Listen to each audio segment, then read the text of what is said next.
that and what that means in both the art show and Gleaning Project?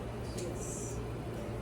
I'm going to start saying that we have live proof of that because there are so many participants here from the first program until now that we are in the fourth year actually. So I see that mutuality, that structure, that connection.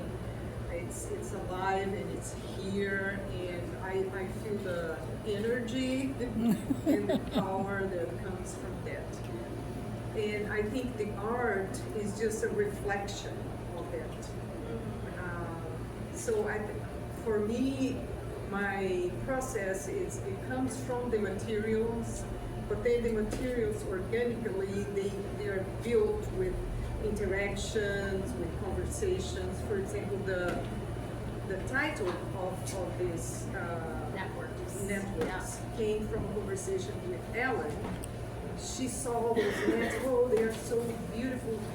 Oh, networking.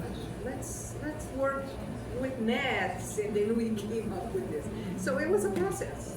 We talk a lot during our workshops, and the workshops it's like a seed where everything blooms and it's cultivated.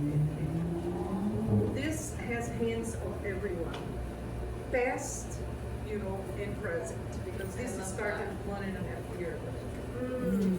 That actually is a great segue. When I think a lot about what I read in your artist statement, and that shows through in the work, is this idea of interdependence, which I know Structures of Mutuality talks about interdependence. Can you talk about what that means for Gleaning Project? I think about care and interdependence. What does that mean? And how do you think about that?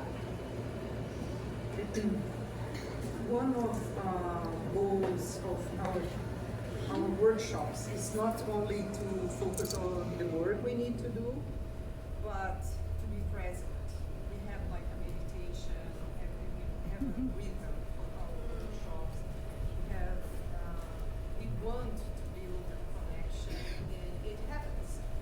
After some time, people, start sharing that space, that time together every week. So it's kind of natural that they become part of, they connect to each other. Even when they leave the program, like this year, there are people reconnecting. I see it, because the connection already existed at that time.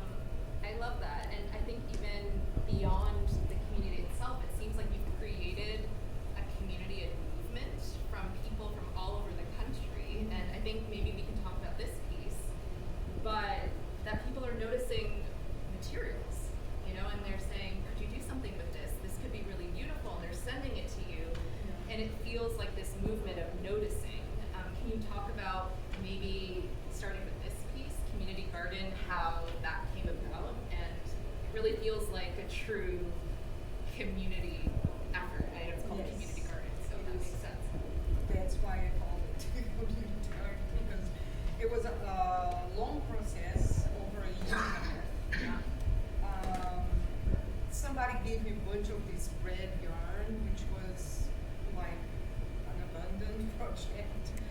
And I saw the red yarn, I said, oh, I think it's calling my name, I have to do something with it. And I start to play, I always start with the material, never start with an idea or something that I want to do with the material. I start the other way around, working with the material.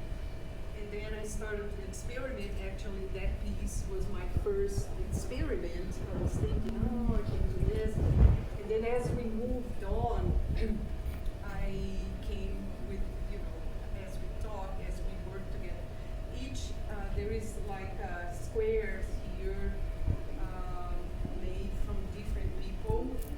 That's why sometimes they're not super even, because different hands worked on it. And people collected. Mary was one of them.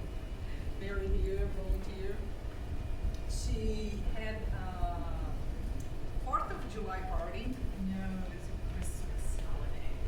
Christmas plastic tablecloths. Yes, tablecloth, but it wasn't from a Fourth of July party. No, it was Christmas. It was from the 4th of July because I have the blue and the red. I'm very intimate with my materials. So anyway, it doesn't matter. We had this, huge amount of plastic, so we cut it. And as you can tell by the way you see over there, we have to cut each part. So a lot of people here did that. They looked plastic bags sent from Mississippi, and we tied, we crochet together, the yarn with the plastic, and then I asked people around if you have leftover yarn, red yarn, and you know how to crochet, make a flower, send it to me. So your mom My mom, yes, from my mom did. Toronto, made a couple